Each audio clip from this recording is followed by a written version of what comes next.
Okay. All right. Good morning, everybody. I hope everybody's having a nice Friday morning. It's nice and brisk out there. I think the sun's going to pop out in a little bit. Anyhow, today we're going to be going over, we're going to be role playing actually, and some do's and don'ts when you're screening prospects for rentals. So we're going to do a little bit of role playing. We're going to go over Section 8, ADA, pets, service animals, income types. So we'll be navigating on how or where a conversation will end up leading to. Probably won't cover all aspects of a potential conversation that you'll have with the screening, but it'll give you some sort of idea of what you should say and what you shouldn't say. So we can go ahead and get started, Michelle, if you like. Okay, I'm All ready. right. So, ring, ring. Hi, this is Michelle Olson with Coldwell Banker George Realty. May Hi, I help you? Michelle. Hi, Michelle. My name is Ruben. I am calling on a property on 123 Main Street in Alhambra. Is that property still available for rent? Hi, Ruben. Yes, the property is still available. Great. Can I schedule a time to come see it? Of course. Ruben, let me ask you a question. Are you currently working with an agent? Okay. Yes, I am. Oh, you are. Oh, that's fantastic. Can you have your agent call me and I'll tell them how to access the property to show you it? Oh, okay. So that's one way. If a prospect tells you that they're working with an agent, just end the conversation right then and there and just have their agent contact you and stuff. Okay, that's the proper channel to go about that. But we're going to use the scenario as to, no, Michelle, I'm not working with an agent. Great. I'd love to show you the unit. How does tomorrow at 1 p.m. work, or would 2 p.m. be better? 2 p.m. works. That's a good time for me. Okay, I'll see you at the property. Perfect. So we're going to pause really quick and we're going to go over some side notes, okay? Just some safety notes because it pertains to the scheduling of the showing and stuff. First, always try to schedule showings during the day when the property is well lit and with daylight, and there's gonna be more people out there. Okay, so you don't want to schedule them during the nighttime where you have more potential and threats of things going wrong and stuff. However, if you do schedule a showing in the nighttime or when it's getting dark, make sure you arrive early, turn on all the lights, make sure there's good visibility, and always be cautious about your surroundings. Okay, you have to be aware, especially when you're opening a door, make sure there's no people around you. So make sure you get there early. Also, good safety measures can help reduce the threat of being attacked and offended in any way. These safety measures can include inviting a fellow colleague to accompany you to the showing. Okay, so invite one of your other realtors, friend, whoever, just so that you're not alone. Okay. Also, you could also let people know that you're going to be showing the property, so that way they know your whereabouts. Ask them to check in from time to time, maybe in 15 minutes. Everything's good. These are just some measures that you can take, so that way you know that you're in good hands and you're safe and stuff. Okay. Also, there's another thing that you can do, and you could be on the phone. Usually a showing, they go in, they go out. I don't see it more than 10-15 minutes unless they have a lot of questions or so forth, but you could actually be on the phone too. That way they know that you're safe as well. Another way is to simply schedule multiple listings at the same time or within 10-15 minutes apart from each other. So this also will create a kind of like a crowd and more people, at the same time. So it'll eliminate a one-on-one showing and stuff, which is the most threat. Okay. All right. So we're going to move on to the rest of the role playing. Okay. Okay, Michelle, you start. Thank you, Ruben. I look forward to seeing you tomorrow. If anything changes, please let me know. Great. Oh, Michelle, by the way, I forgot to mention, I have an emotional pet. Oh, that's okay. Thank you for letting me know. I'll see you tomorrow at 2. Perfect, no problem, thank you. Another way this can go is, okay, by the way, Michelle, I have a service dog. Okay, thank you for letting me know. I'll see you tomorrow at 2. I look forward to meeting you. Okay, those are two proper ways to approach when someone tells you that they have a service dog or an emotional dog, okay? We're gonna do a role play on how not to approach it, okay? Oh, by the way, Michelle, I do have a service dog. Oh, no, the landlord doesn't allow pets or animals. Okay, before we interject and get Peter's advice on that, we're gonna do one more scenario that we suggest or you shouldn't respond to. Oh, by the way, I have a service dog, Michelle. Okay, let me think. What kind of documentation? Do you have documentation for that service dog? Okay, so we're gonna stop right then and there because you're not supposed to, number one, you're not supposed to ask. If it's a service dog and not an emotional dog, you cannot ask for paperwork, unfortunately, and stuff. And also, if they have a service dog, the landlord cannot discriminate against a service dog, so it has to be allowed.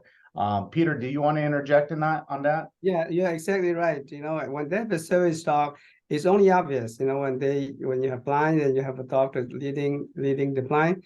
Well, you don't even have to ask what kind of disability they have. You're not supposed to ask what kind of disability they have.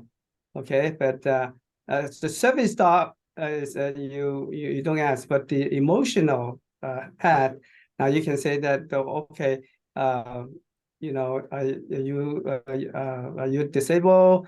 And then do you have support for the emotional pet? That's the only question you can ask. Okay. May I interject on the emotional?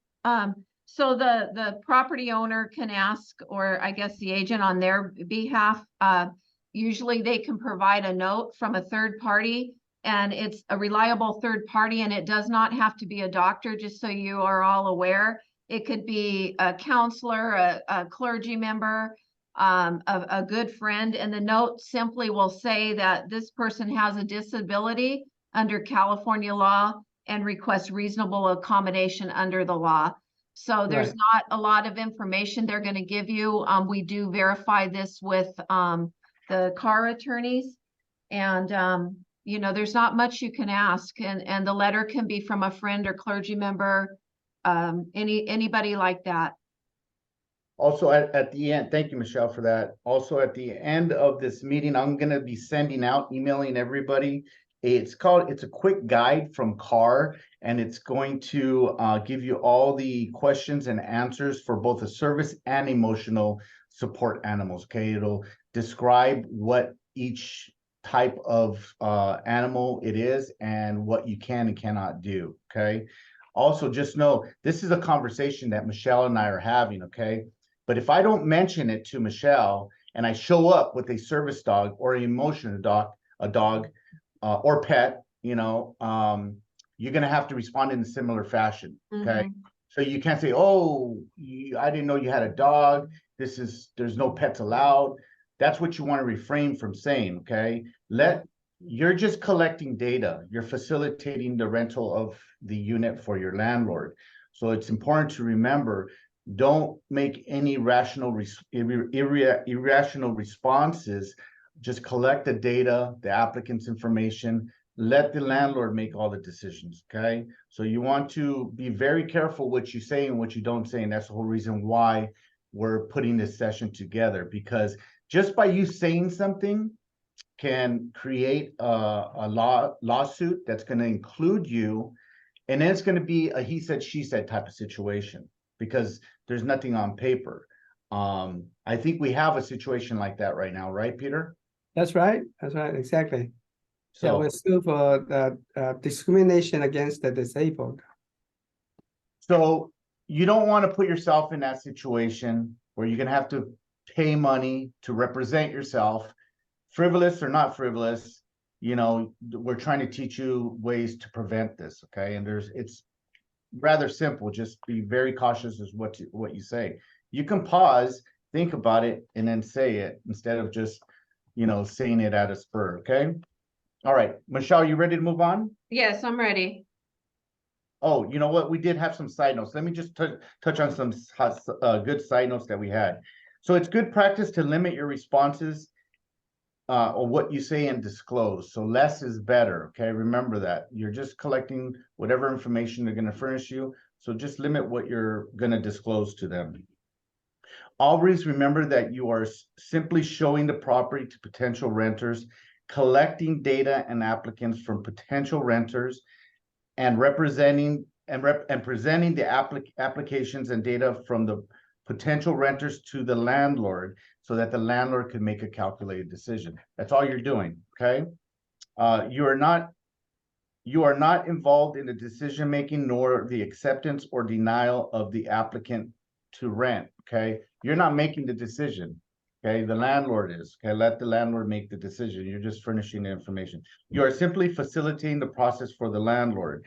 I also put in the group chat a phrase that Peter approved for you to respond to your applicants that got denied or rejected, okay? So you are obligated to at least respond to them whether they got accepted or denied. And this is a good phrase that you can use, okay? It's in the chat box. I'll also send it in the email. Also, this is very good practice, okay? Always keep a paper trail, document, or ledger of all communications, including emails, texts, and calls.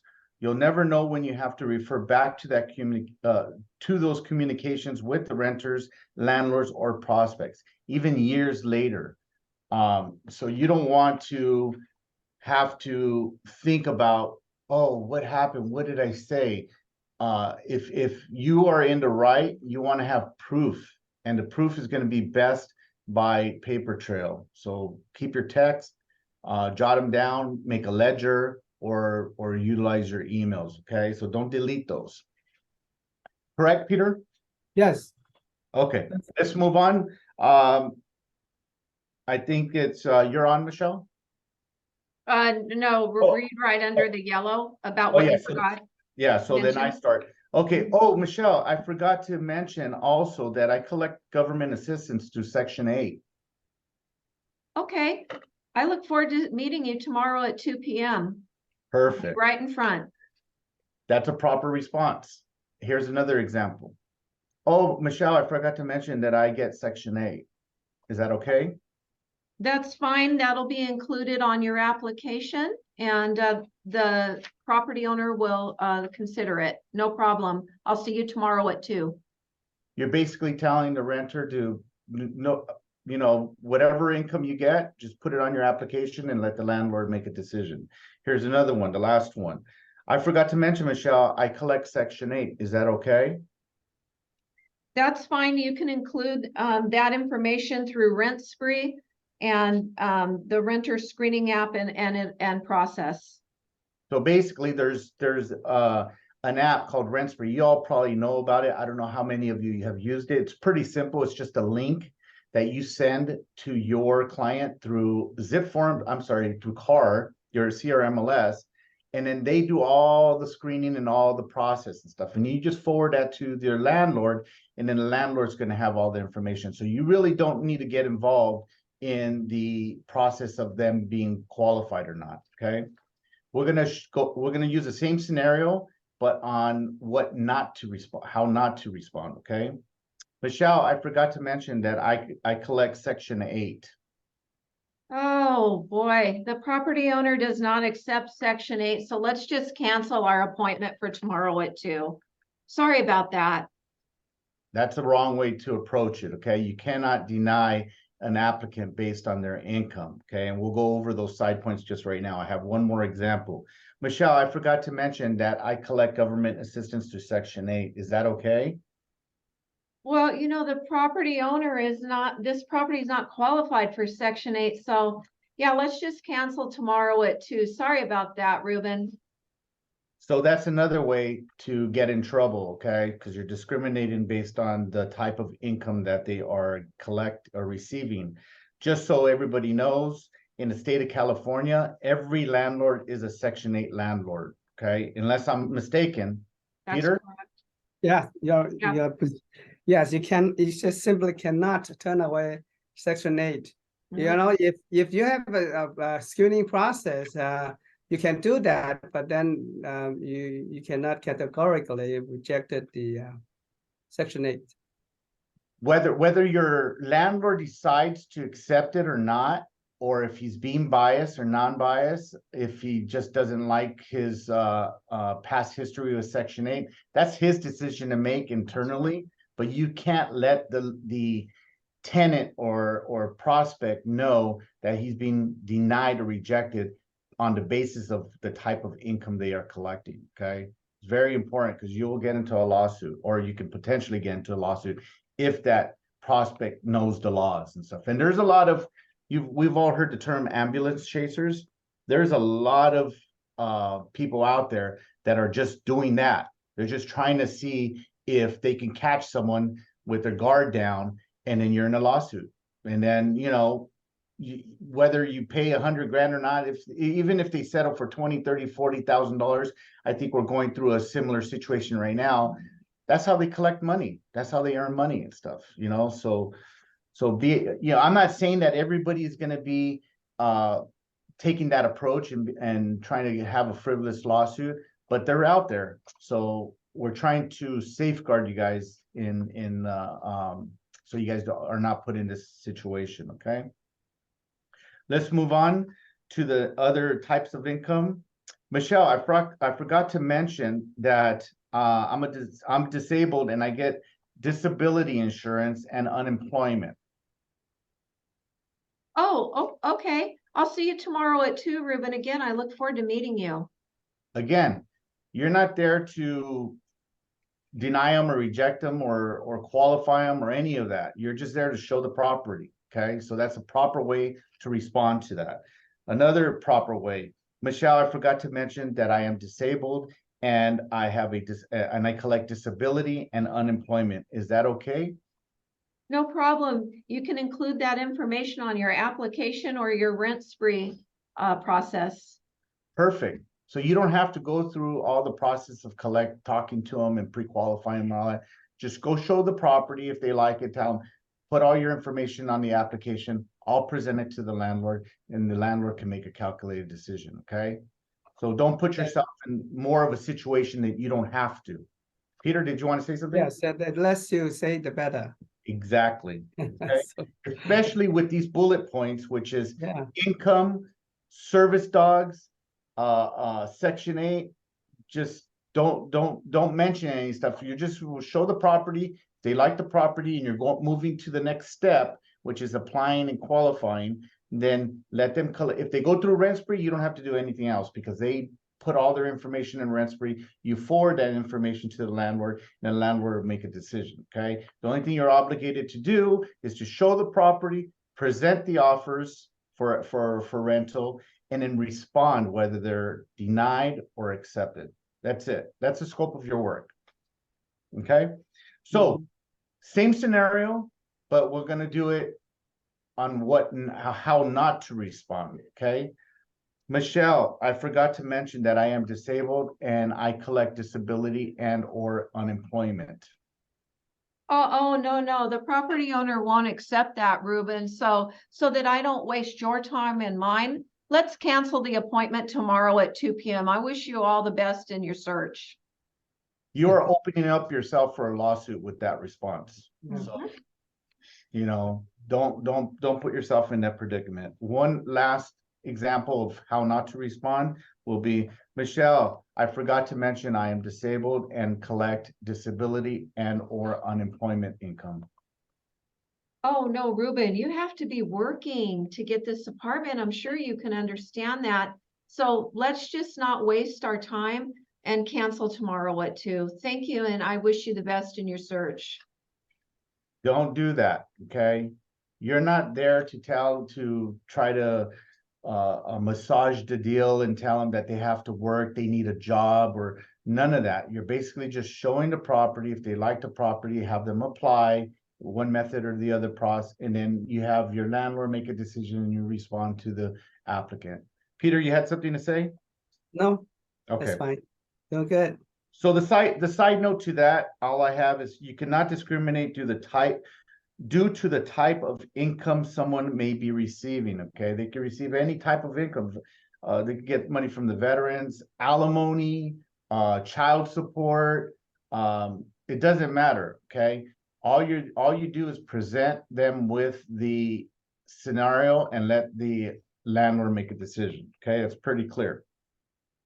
Moving on, we're gonna get to a different type of discrimination, which I will start. Michelle, I have 4 kids. Is that okay? Can I bring them with me to the property? Yes, Ruben, I'll see you tomorrow at 2. That's it. Simple. No problem. Okay. Here's a way not to respond. Michelle, I have 4 kids. I do have 4 kids, by the way. I have 4 kids. Is that okay to bring them to the property? Oh, Ruben, you know, the landlord's concerned about noise and kids being on the property, so they don't prefer to have kids, so yeah, thank you. We'll have to cancel tomorrow. Yeah, you cannot discriminate based on any family situations, okay? So if they have 4 kids, 2 kids, just show them the property, let the landlord make a decision. If he makes a decision based on that, then he's discriminating. But, you know, whether they'll know or not know, all you're there is just to make just to give them the landlord's decision after the fact, okay? Another scenario with the same type of family situation. Michelle, I'm a divorced father and have 4 kids. Is that okay? Of course, I'll see you tomorrow at 2, Ruben. Simple. Less is better, right? So keep it simple. Here's a way not to respond. Michelle, I'm a divorced father and with 4 kids. Is that okay with the landlord? Oh, I don't think so. The landlord really doesn't want divorced people in his unit, so let's just cancel. You can't discriminate based on that type of criteria, okay? So be very, very cautious, okay?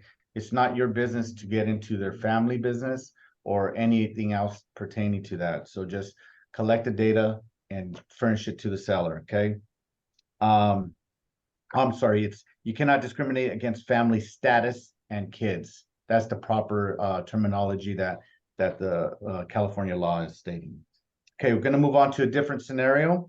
Michelle, hi, I am retired and need a smaller house to live in. That's the whole reason why I want to see this property. When you're talking to potential prospects, they're going to open up to you and tell you, they might tell you their lifestyle, or, you know, hey, I'm a divorced father, you know, and my house is too big, so I need to downsize. Just keep your responses to a minimum. You could let them talk if you like to. I'd rather not. Just say, okay, I'll see you tomorrow. No worries. And we'll see if you like the property and stuff.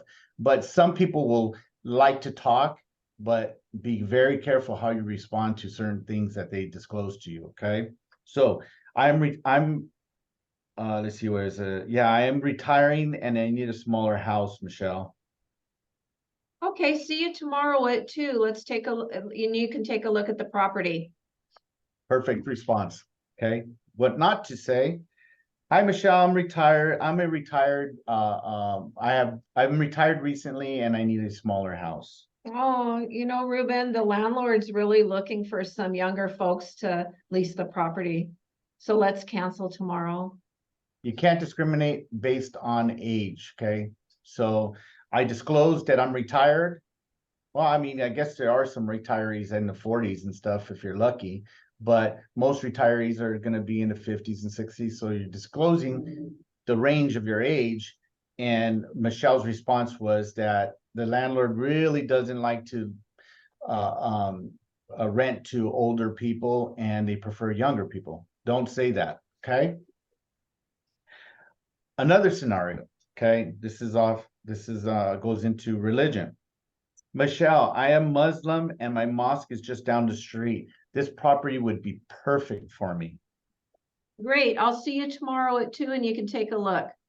Simple responses, right? Here's what not to respond. Michelle, I am a Muslim and the mosque that I attend is right down the street. This house would be perfect for me. Oh, Ruben, between me and you, I don't think the property owner wants to lease to Muslims. So let's just cancel this appointment for tomorrow. That is a big no-no, okay? In this world and age, don't disclose your landlord's age, his race, or religion. You know, in this scenario, I put that the landlord was Christian and does not like Muslims. You know, that's a big no-no. You cannot discriminate based on their religion, okay? Okay, here's another scenario. Michelle, I am of Hispanic heritage, and I love this area because all my favorite restaurants are within a mile range. Great. Ruben, I'll see you tomorrow at 2 p.m. Simple, right? Here's what not to say. Michelle, I'm of Hispanic heritage, and I love this area. All the restaurants that I love are within 1 mile range. Oh, no, Ruben, I hope you understand, but the property owner won't rent to Hispanics. So let's cancel tomorrow. If I was told that, I'd go straight to a lawyer. So, yeah, so make sure you don't respond like that. I know most of you already know what to do and what not to do, but we have to go over it, okay? Another scenario, Michelle, I am from India and practice Hinduism. Is that okay? Oh, yes, please meet me tomorrow at 2 p.m. and let's take a look at the property. That's a great response, okay? A way not to respond to religion is, Michelle, I am of African American descent. Oh, you know, the property owner just, there could be an issue, so let's cancel tomorrow. That's a no-no, okay? So don't engage yourself. If they start engaging in any type of, you know, aspects of their life that can get you in trouble, just try to cut it off and just get straight to your showing and stuff, okay? And let the landlord make their decision and stuff, okay? Moving on to a different scenario. Michelle, it will be me and my son living there. Okay, Ruben, I'll meet you tomorrow at 2 p.m. in front of the property. Perfect response. Here's what not to say. Michelle, it will be me and my son living there. Oh, Ruben, you know, the property owner prefers women, but well, maybe they'll make an exception. So let's see what happens. I'll see you tomorrow at 2. You cannot discriminate based on sex, okay? So you just do not want to put yourself in that situation, okay? That's pretty simple. Lastly, the last scenario we have for this role playing, did I mention that I am a disabled veteran? No, you didn't, but I'll meet you tomorrow at 2 and let's take a look at the property. Perfect. Keeping it simple. This is what not to say. Did I mention that I am a disabled veteran? Is that okay, Michelle? Well, Ruben, what is your disability? That's none of your business. That's right. So, and I didn't mean that literally, Michelle, so. No, you're absolutely right, and you'd get a Right. response like that. But they might be open to it and talk about it, but you're still illegally asking what their disability is, okay? So even if they engage with you and say, oh, you know what, I have shrapnel in my thigh, or, you know, I lost my leg in the war, or whatever, it doesn't even have to be a veteran, okay? But just by asking what their disability is, you're breaking the law, okay? And you're opening yourself up to legalities and stuff. Before I hand it over to Peter, I want just a side note that that I wrote in. You cannot ask the prospects what their disability is. These are the bullet points for discrimination: age, disability, gender, marriage, civil partnership, pregnancy, maternity, race, religion, belief, sex, and sexual orientation, okay? Those are some of the, it's probably not all of them, but those are the main ones that can get you into a lawsuit and stuff. So it's a lot to absorb, especially California. We're like probably sue happy.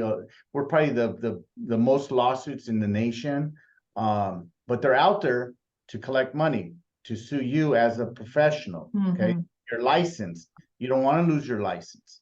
So the good rule of thumb here, if you take anything from today's training, less is better. Okay, keep it simple, keep your responses simple, and refrain from engaging from any of those bullet points. Peter, did you want to add anything? Yeah, it's perfectly right, Ruben. You know, the DLE as well as the state and the federal government are expanding their list of discrimination list. So they are really serious about enforcing it as well. And you know, recently we had this a lawsuit in our own company, discrimination against the disability and also color and race. And so it is very serious and real threat in a practice of real estate. So be very prepared and very aware that this is real. You know, once you get sued, you know, doesn't matter whether you're innocent or not. Most of the cases you're innocent, but in order to prove you're innocent, you have to spend money and energy and effort to prove your innocence, and there's a big burden on you. So it's better to prevent it instead of to you know, let it happen and then you cry wolf saying that, hey, this is not fair and this and that. Doesn't matter, you know, you still have to defend it. And I want to remind you that even though we have E&O insurance, your deductible is $20,000, meaning that the first $20,000 you have to pay for it first before the insurance kick in. So you know, just bear that in mind. And I think this is a very good training for you today. Ruben and Michelle did a very good job in role playing all the possibilities, and you know, once in a while you ought to visit that and remind yourself constantly. Peter, could you touch on that? It's also pertains to be careful when you're involved in commercial leasing as well. Kind of, you know, give us a little information on that. Yeah, well, you know, most of the cases arises from the residential leases, but right. Yeah, but commercial, it applies to commercial as well, although not as often, because the commercial people, they are more educated, they understand the situation, and they are not really out to look for, you know, making money out of the lawsuits. But there are a lot of residential ones that they, you know, they pose as some kind of a disability candidate or racial discrimination candidate, and then sue you, you know, and it's just crazy, you know, out there.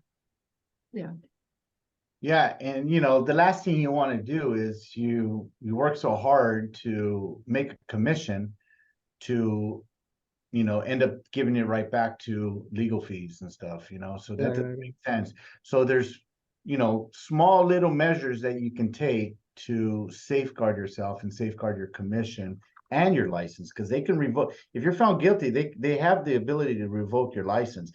And then also one incident can involve multiple departments. You're talking about the DRE. Who else is there, Peter? DRE, the Civil Rights Department, and the HUD. Yeah, so you're not talking about just dealing with one department. It could potentially open up to multiple departments that you have to respond to and deal with. Now, do you really want to spend that time dealing with this or trying to get more business?